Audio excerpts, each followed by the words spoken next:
प्रसंग क्या चल रहा है? अनंत वीर्य केवली की दिव्य ध्वनि खिल रही है। उस दिव्य ध्वनि के माध्यम से कौन सी गति में जीव ने कौन कौन से कष्ट उठाए हैं। अब फिर इसके बाद दान का फल और पात्र का लक्षण, ये दोनों चीज़ों को रखा। दान का फल तो बताया कि जीव भोग भूमि में चला जाता है, लेकिन पात्र विशेषण कैसे पात्र को दिया है, तो उत्तम मध्यम जघन्य पात्र को दिया है तो उत्तम मध्यम जघन्य भोगों की प्राप्ति होती है, ये यहाँ पर कहा। अब कहते हैं इन पात्रों का परिचय कराते हैं। प्राणातिपाति विरतम परिग्रह विवर्जितम। जो प्राणातिपात माने हिंसा से विरत हैं, प्राणानाम अतिपाता प्राणातिपाता, तस्मात् वीरतम इति प्राणातिपात वीरतम, उससे विरक्त होना। और परिग्रहेभ्यो विवर्जितम इति परिग्रह विवर्जितम, ऐसे राग द्वेष उज्जता जेना पात्रम उद्धम आचक्षते। कहते हैं जो राग द्वेष से रहित ऐसे जेना, उद्धम माने उत्तम पात्र कहे जाते हैं। क्योंकि यदि मिथ्या दृष्टि उत्तम पात्र को दान देगा तो वो भोग भूमि को प्राप्त होगा, उत्तम भोग भूमि को। और यदि सम्यक दृष्टि पात्र को दान दे रहा है तो सम्यक दृष्टि नियम से वैमानिक देवों में ही उत्पन्न होगा, अन्यत्र नहीं होगा।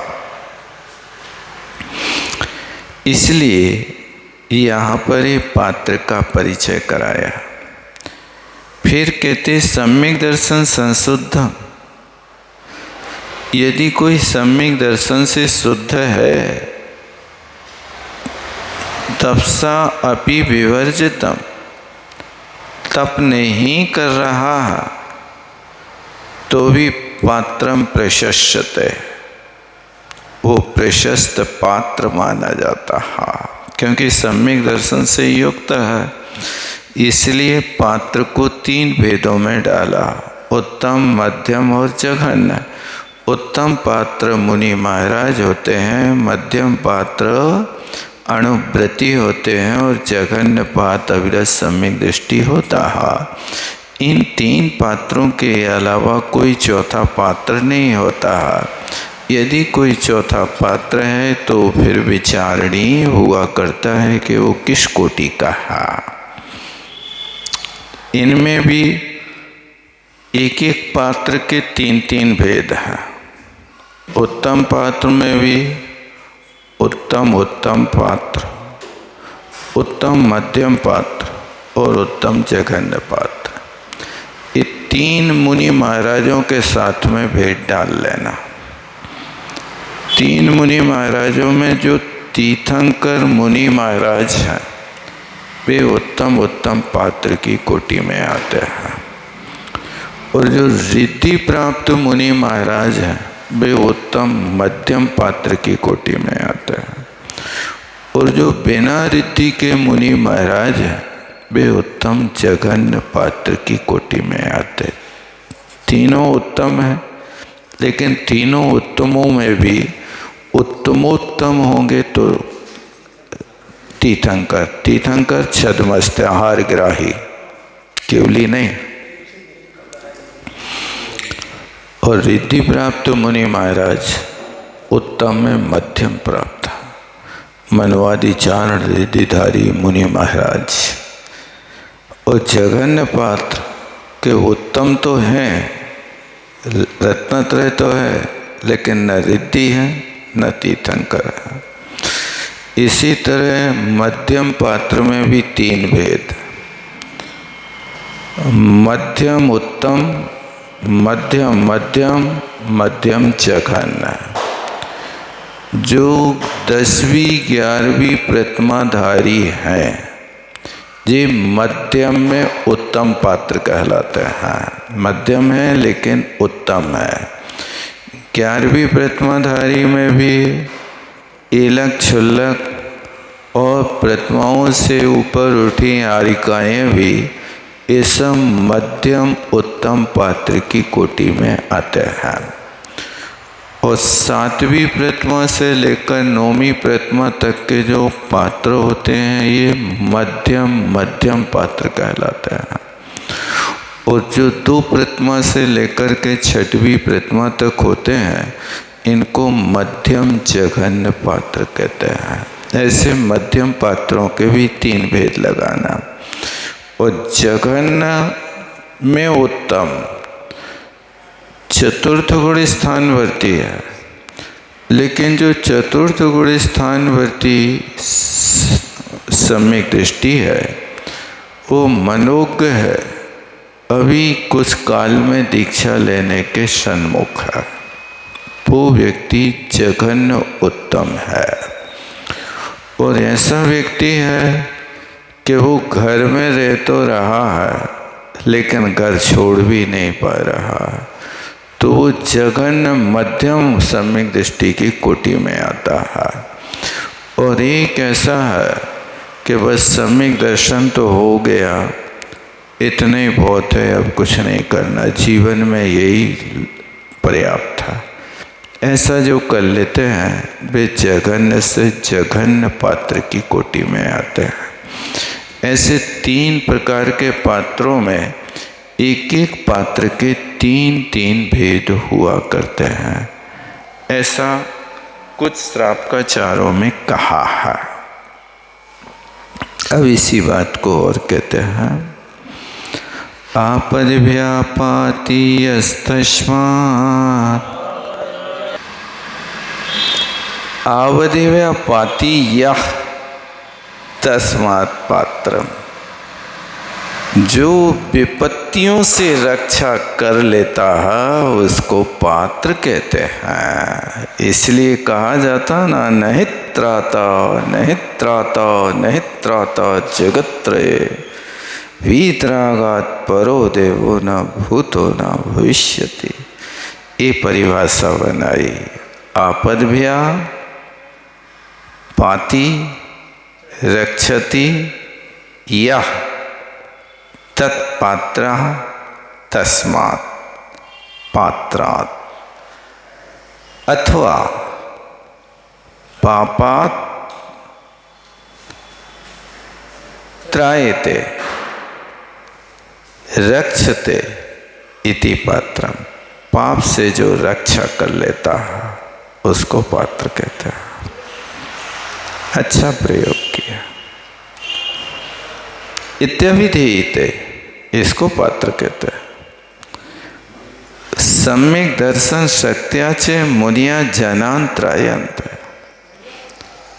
कहते सम्यक दर्शन की शक्ति से मुनि महाराज जनान त्रायन्ते, मनुष्यों की जीवों की रक्षा करते हैं, इसलिए वे पात्र कहलाते हैं। देखो दोनों तरीके से अर्थ कर दिया। विशुद्धेन दर्शनेन ज्ञानेन च यद अन्वितम चारित्रेण च सहितम तत्पात्रे परमं परिकीर्तितम। जो विशुद्ध दर्शन से युक्त है, विशुद्ध ज्ञान से युक्त और चारित्र से अन्वित माने सहित है, ऐसे पात्र में ये रत्नत्रय रहता है तो उसको परमं परिकीर्तितम, उत्कृष्ट पात्र कहा जाता है जिसके पास रत्नत्रय होता है। और वे उत्कृष्ट पात्र कैसे होते हैं? हर चीज में समताधारी है। मानापमानयोस्तुल्य, मान में और अपमान में, यानी सम्मान हो या अपमान हो, इन दोनों में समान है। तथा सुख दुख, जो सुख और दुख में समान है, तृण में और कांचन में समान है, ऐसा साधु पात्रम प्रशस्यते है। ऐसा ये साधु श्रेष्ठ पात्र की कोटि में आता है, जो प्रशंसा का पात्र होता है। सर्वग्रंथ विनिर्मुक्ता, बाह्य अभ्यंतर सारे परिग्रह से मुक्त है।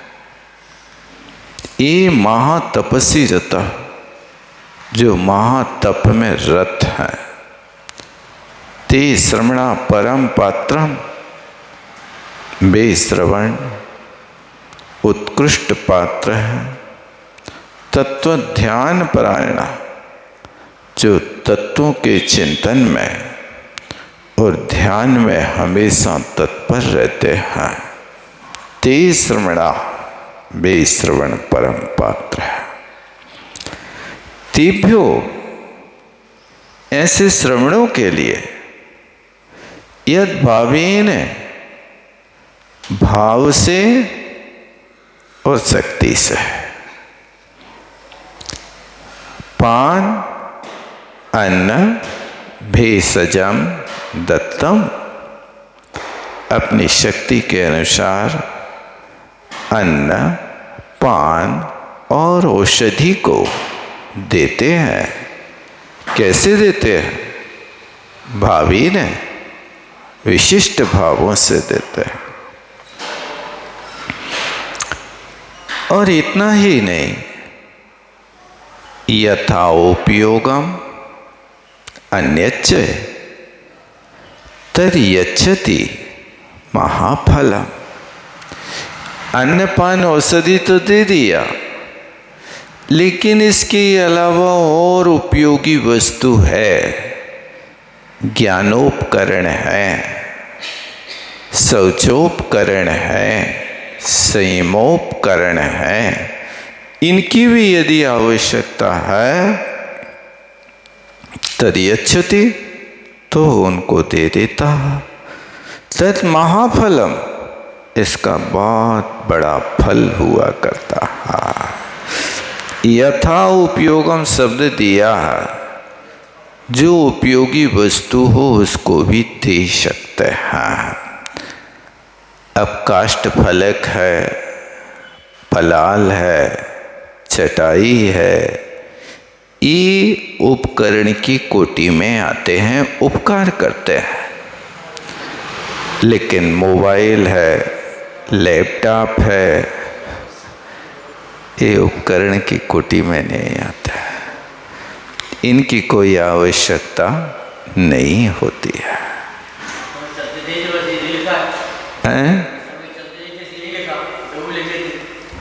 नहीं, ऐसा है ना कि ये जो उपयोगी वस्तु है, वो ज्ञानोपकरण संयमोपकरण के अलावा और कोई दूसरी चीज की आवश्यकता होती नहीं है। साधन तो थे उस समय भी, फोन नहीं चलता था, तार वगैरह चलते होंगे, दूसरी चीजें भी, मतलब बहुत प्राचीन परंपराएं हैं कि आपको 200-500 वर्ष पुराने उपकरण धर्म स्थल के उसमें मिल जाएंगे देखने को। वीरेंद्र हेगड़े जी ने सब ऐतिहासिक वस्तुओं को रखा है। तेल से पंखा चलता था, उस पंखा को भी उन्होंने उस म्यूजियम में रखा है। और कम से कम 200 प्रकार की गाड़ियाँ उनके वहाँ उसमें रखी हैं। प्रदर्शनी लगी है और सारे आल वर्ल्ड की मुद्राओं को भी उनने सैकड़ों साल पुरानी कैसी मुद्राएं चलती वो भी रखी।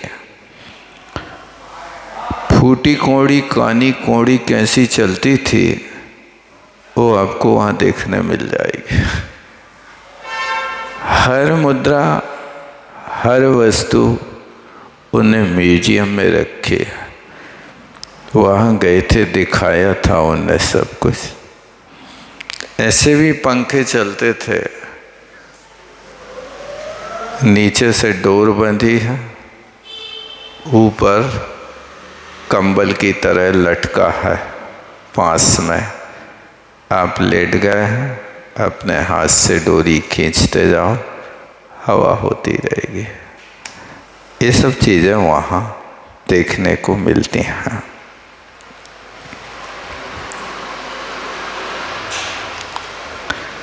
उस क्षेत्र का राजा जैनी होकर के भी उसने अपनी वो चीज़ बचा रखी,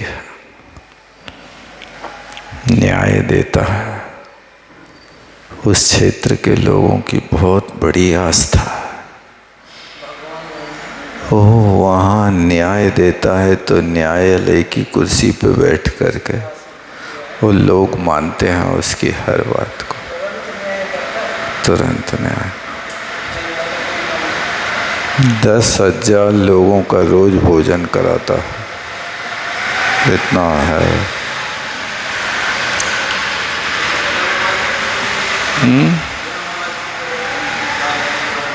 क्या प्रवचन नहीं, वहाँ पर भैया 2-4 श्रावक रहते थे, केवली रहते थे, तो केवलियों के यहाँ तो कोई माइक थोड़े होते थे और असंख्यात जीव होते थे, तो देवता लोग अर्धमागधी भाषा से अपना काम करते थे बिना माइक के। उनको तो हमने भी देखा है कि बरगी में पंच कल्याणक में बिना माइक के प्रवचन किया था। बरगी में पंच कल्याणक हुआ था उनके सानिध्य में, थुवन में। समाधि तो उनकी खनिया थाना में हुई, थुवन रहते थे, लेकिन वे वहाँ जाता था। 3 दिन बाद में तो उन्हें प्रमाण कर लिया था।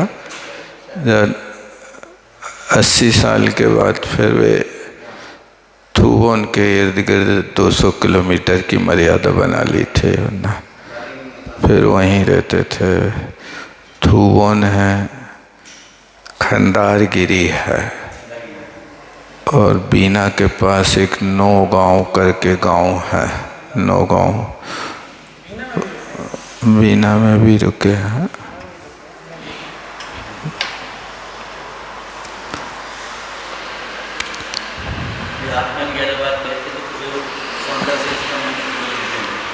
अब वो क्या है कि उन्होंने उन्हीं का साहित्य पढ़ रखा था और साहित्य भी वो उन्हीं का संग्रह करते थे, बात भी उन्हीं की करते थे, निमित्त को बिल्कुल स्वीकार नहीं करते थे। निमित्त को मतलब बहुत कोई कह दे निमित्त की बात तो ऐसे दहाड़ते थे।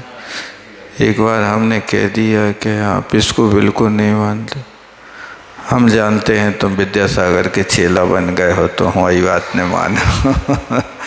वासोदा में उनने फटकार दिया हमारे लिए, उन्होंने कोई बात नहीं मानी है। हमने ग्रंथ में खोल के दिखाया, देखो ये लिखा है, नहीं जो मैं कह रहा हूँ वो सही है, ऐसा था। और बात भी वे सिर्फ वही करते थे, गुण द्रव्य पर्याय के अलावा और कोई चीज़ नहीं करते थे। क्षिप्तम यथैव सच्छेत्रे, सच्छेत्रे क्षिप्तम बीजम तत्संपदम पराम प्रयच्छति। जैसे अच्छे क्षेत्र में, उर्वरा जमीन में, बीजम क्षिप्तम, बोया गया बीज, तत्संपदाम पराम, श्रेष्ठ संपदा को प्रदान करता है, प्रयच्छति, तथा शतपात्रे शुद्ध चेतसा दत्तम, संपदाम परायाम प्रयच्छति। दोनों के साथ ध्यान रखना। तथा उसी प्रकार शत पात्र में दिया गया शुद्ध चेतसा, दाता की मन भी पवित्र होना चाहिए। दाता का मन पवित्र नहीं होगा तो पात्र के लिए दिया हुआ दान भी फलप्रदायी नहीं होगा। इसलिए शुद्ध मन से शत पात्र में दत्तम माने दिया हुआ दान पराम संपदम प्रयच्छति, उत्कृष्ट संपत्ति को प्राप्त करता है। और रागद्वेषादिभिर युक्तम यत्तु पात्रम ना, जो राग द्वेष मोह से युक्त हैं वे पात्र की कोटि में नहीं आते। तन्मतम फलम ना प्रयच्छन्ति, उनके मत से प्राप्त नहीं होता कोई भी फल। लाभ विचिंततम तम दूरम, जो तुम सोच रहे हो उसका फल बहुत दूर हो जाता है, कुछ भी लाभ नहीं होता। दृष्टांत देते हैं, यथा ऊसरे बीजम क्षिप्तम, जैसे बंजर जमीन में बोया हुआ बीज, ना किंचित जायते, उस बंजर जमीन में बोने पर कुछ भी फल प्राप्त नहीं होता। इसी तरह मिथ्या दर्शन संयुक्त, मिथ्या दर्शन से युक्त ये पाप पात्र है। इस पाप पात्र के लिए जो उद्यत होता है उसके लिए कुछ भी फल नहीं मिलता है। इसलिए पात्र और अपात्र की यहाँ पहचान होना चाहिए। अब बताते, कूपादुद्धृत में कस्मात्, जैसे कूपात उद्धृतम सलिलम एकस्मात् माधुर्यम इक्षुभि प्रतिपद्यते, जैसे कुआं से पानी निकाला, कूपात माने कुआं, कुआं से उद्धृतम निकाला जाता है, ऊपर को उठा के लाया जाता ना, इसलिए उद्धृत होता है। उस सलिलम माने पानी, इक्षुभि पीतम माधुर्यम प्रतिपद्यते, यदि उस कुएं से निकले हुए पानी को इक्षु माने गन्ना ने पी लिया तो पानी मीठा हो जाता है। और उसी पानी को यदि निम्न पीतम, नीम ने पी लिया तो तिक्तताम कड़वा हो जाता।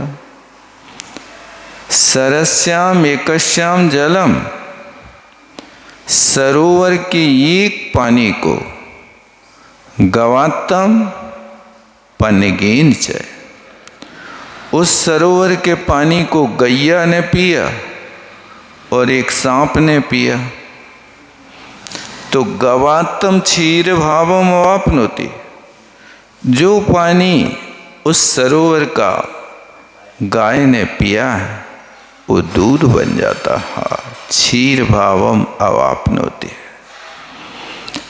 और जो पन्नगेन सांप ने पिया है वो विस्ताम अवाप्नोति, वो जहर को प्राप्त होता है। यथा तथा जैसे जैसे पात्र मिलते हैं वैसे वैसे फल की प्राप्ति होती है।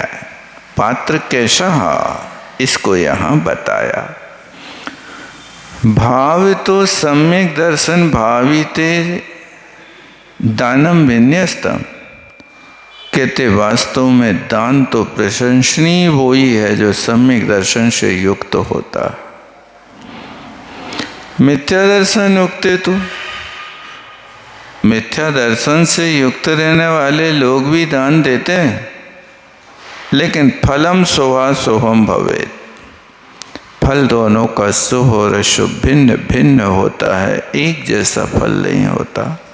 सम्यक दर्शन से युक्त दान होता है तो शुभ फल होता है, और मिथ्या दर्शन से युक्त दान होता है तो अशुभ फल प्रदान करने वाला होता है। दीनांधादिजनेभ्यस्तु, तो 3 पात्र बता दिए आपको, सो अशुभ फल प्रदान कर दिया। किंतु कहते सुनो, दीन लोग हैं, अंधे हैं, तो दीन अंधादि जनेभ्या, ऐसे लोगों को दिया हुआ दान करुणा परिचोदितम, एक करुणा दान की कोटि में आता है। अंधे को भूख तो लगती है लेकिन रोटी बना नहीं सकता, तो उसके ऊपर करुणा करके देना। दीन व्यक्ति है, आँखें हैं लेकिन सामग्री नहीं है, तो कैसे खाएगा?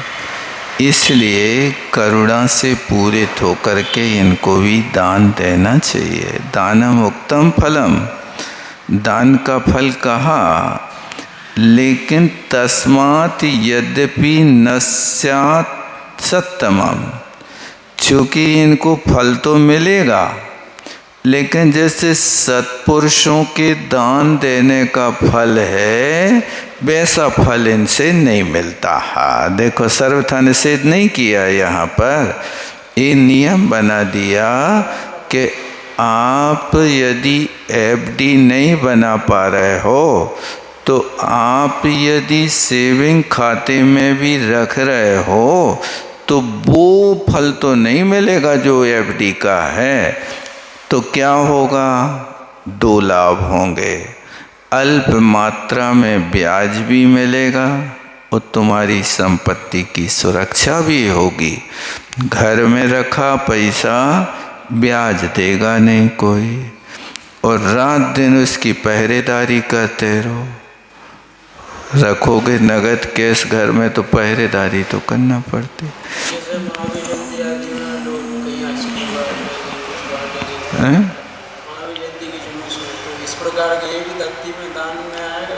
ये तो दाने आयतन के लिए दे रहे हैं ना, जो ये तो एक व्यवहार है। इसके लिए ये भगवान की शोभा यात्रा में जा रहा है, ये सब आयतन है, और आयतन को यथा योग्य अपना सहयोग कर देना, ये एक लोक व्यवहार भी अच्छा है, और दूसरी चीज़ें वात्सल्य धर्म का प्रतीक है। आप हमारे यहाँ पधारे, हमारे द्वारे पर हम क्या कर सकते हैं आपके साथ, ये चीज़ वहाँ पर मुख्य होती है। और दे क्या सकते हैं, लोक व्यवहार की व्यवस्था खान पान से और बोलचाल से चलती है। दय बने या करें बने, आपको यदि कोई करना है तो आप दीजिए तो काम कराइए, अन्यथा नहीं करा सकते।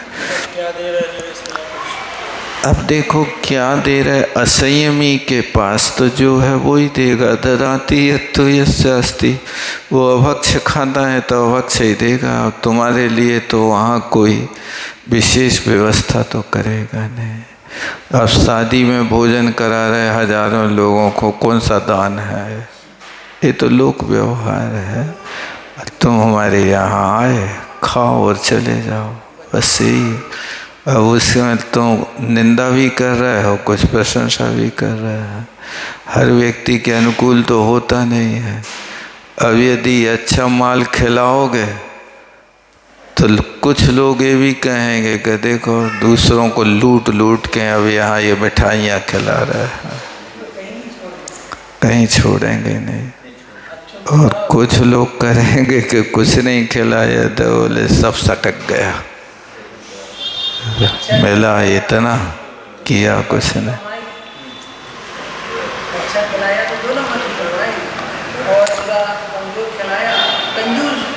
वो तो है ही, हर व्यक्ति की अनुकूलता नहीं बना सकते।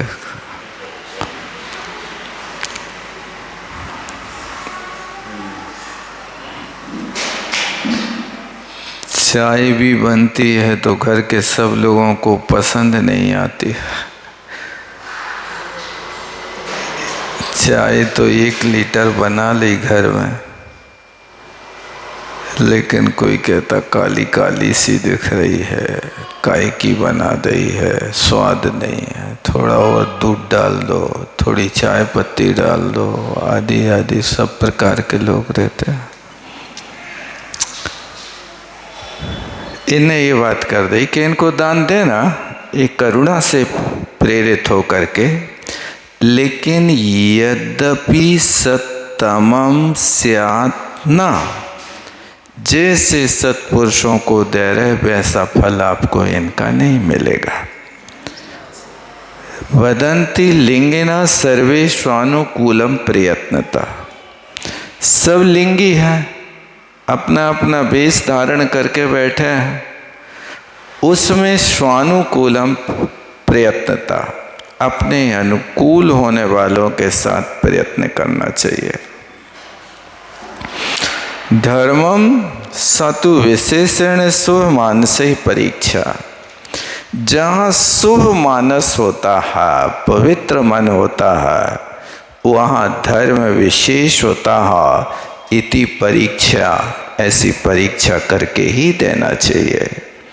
द्रव्यम यद आत्मतुल्येषु गृहस्थेषु विसृजते, चूँकि गृहस्थ लोग अपनी शक्ति के अनुसार दान देते हैं, लेकिन काम क्रोध आदि युक्तेषु, जो दान तो दे रहे लेकिन काम और क्रोध के वशीभूत होकर के दे रहे हैं, तत्र का फल भोगिता, उनके लिए क्या फल मिलेगा?